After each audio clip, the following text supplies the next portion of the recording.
नमस्कार छात्रों। आज मैं क्लास 7 का पाठ 4 पढ़ाने जा रहा हूँ। सभी लोग इसे ध्यान से पढ़ना। महाकवि कालिदास, ग्रेट पोएट कालिदास।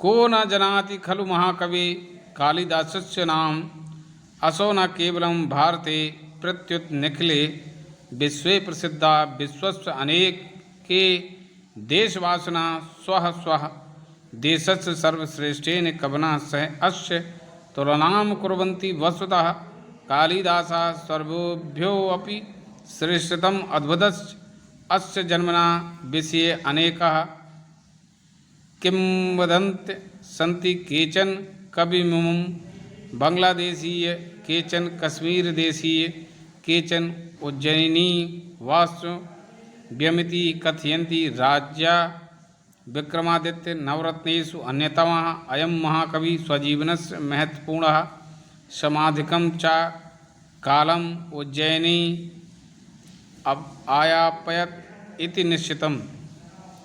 कौन है जो महाकवि कालिदास को नहीं जानता है? ये केवल भारत में नहीं अपितु पूरे संसार में प्रसिद्ध कवि थे। विश्व के अनेक देशवासी अपने अपने देशों के जब श्रेष्ठ कवियों से इनकी तुलना करते हैं तो बच्चों हमेशा एक चीज़ ध्यान रखना कि कालिदास सबसे ज़्यादा श्रेष्ठ थे और उन्होंने अधिकतर समय उज्जैन के राजा विक्रमादित्य के यहाँ गुजारा और उन्हें उज्जैन के राजा विक्रमादित्य के यहाँ नवरत्नों में स्थान दिया गया। तो चलिए आगे पढ़ते हैं।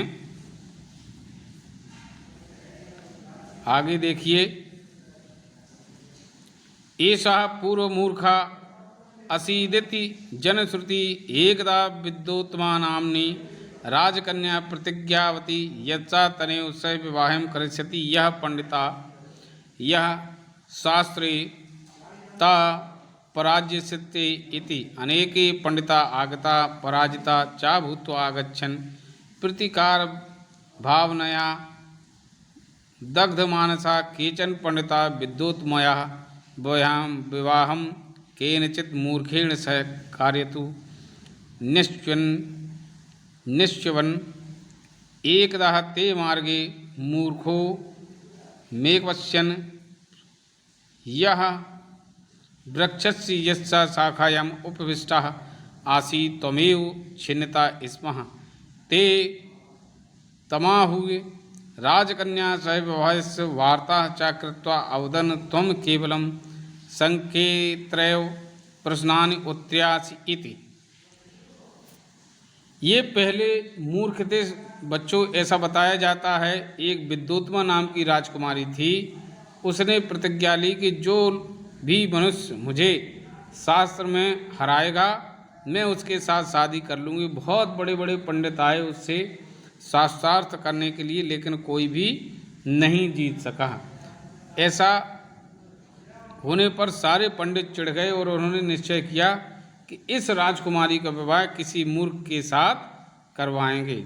तभी सभी पंडित रास्ते में जा रहे थे। उन्होंने देखा कि एक व्यक्ति डाल पर बैठा है पेड़ की और जिस डाल पर बैठा उसी को काट रहा है। तो पंडितों ने सोचा कि इससे ज़्यादा मूर्ख व्यक्ति कहीं मिल नहीं सकता।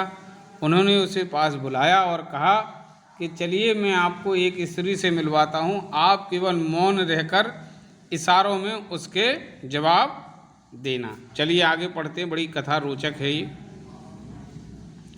ते पंडिता ताम कश्चन पंडिता एव वस्त्रभूषणे सज्जीकृत्य विद्योत्तमापगच्छन् अवोचन चाह एष अस्माकं मौनी गुरु केवलं संकेतत्रय प्रश्नानि उत्तरिष्यति इति।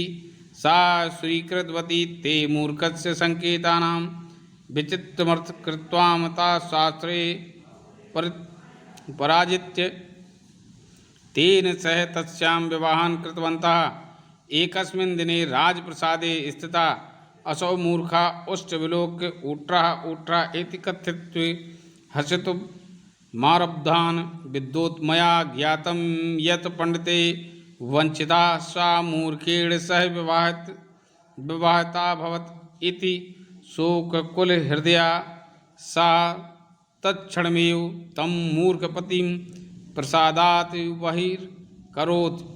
वे पंडित उसे किसी तरह पंडित के वस्त्रों में ले जाकर विद्युत्मा के पास ले गए कालिदास जी को और बोले, ये हमारे मौनी गुरु हैं, केवल इशारों में उत्तर देंगे। उसने यह स्वीकार कर लिया। उन्होंने मूर्खों के संकेतों का विचित्र अर्थ करके शास्त्रार्थ में विद्युत्मा को हरा दिया और उसका उन कालिदास जी का विवाह विद्युत्मा से करवा दिया। एक दिन कालिदास बैठे थे राजमहल में और ऊँटों को देखकर ऊँट चिल्लाने लगे। चलिए, बड़ी अच्छी रोचक कथा है, आगे पढ़ते हैं। जब ऐसा हुआ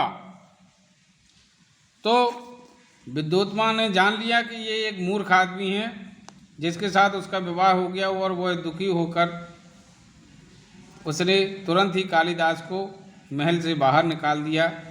आत्मनो मूर्खता निंदना सा मूर्खा चिंत्यत यावदहं पंडितो न भविष्यामि तवन्यत्र गमिष्यामि इति पश्चात् सः काल्यः देव्या उपासनाय विदूषणां ससर्गेण च विद्वान् भूत्वा गृहं प्रत्यगतः।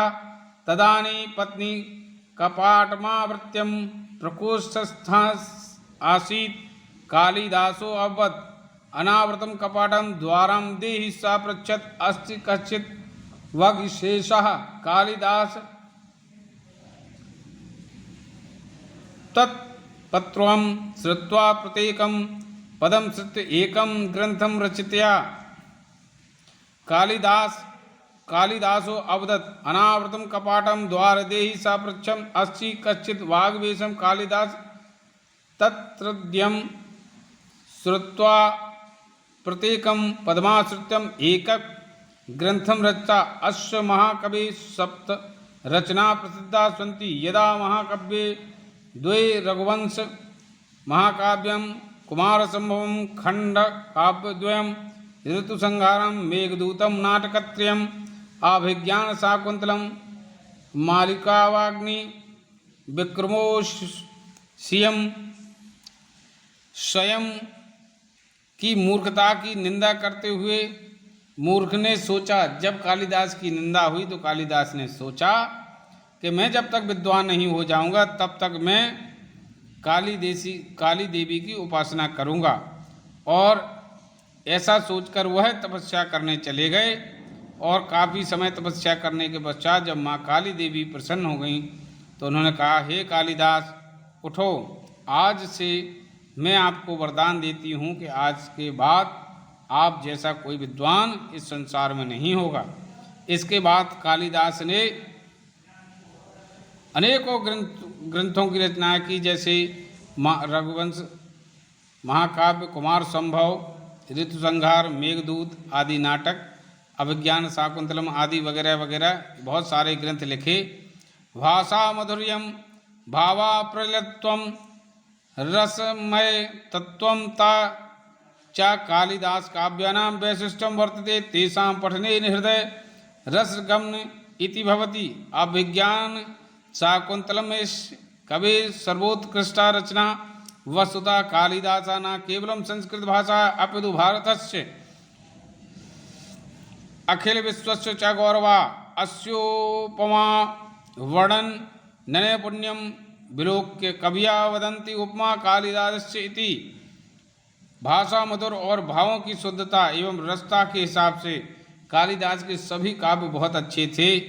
उनके पढ़ने से हृदय में रसों का संचार हो जाता था। अभिज्ञान शाकुंतलम उनकी बहुत अच्छी रचना थी। वास्तव में कालिदास केवल संस्कृत के ही नहीं अपूर्ण समस्त विश्व के गौरव थे और उनकी निपुणता और विद्वता को देखकर सभी लोग गौरवान्वित होते थे। देखिए बच्चों, आज हमने 4 पाठ तक आपको पढ़ा दिया है। 1 पाठ से 3 पाठ तक की मैंने PDF डाल दी हैं। चौथा पाठ भी आज डाउनलोड में मिल जाएगा। PDF में जाकर आप डाउनलोड कर लें। धन्यवाद।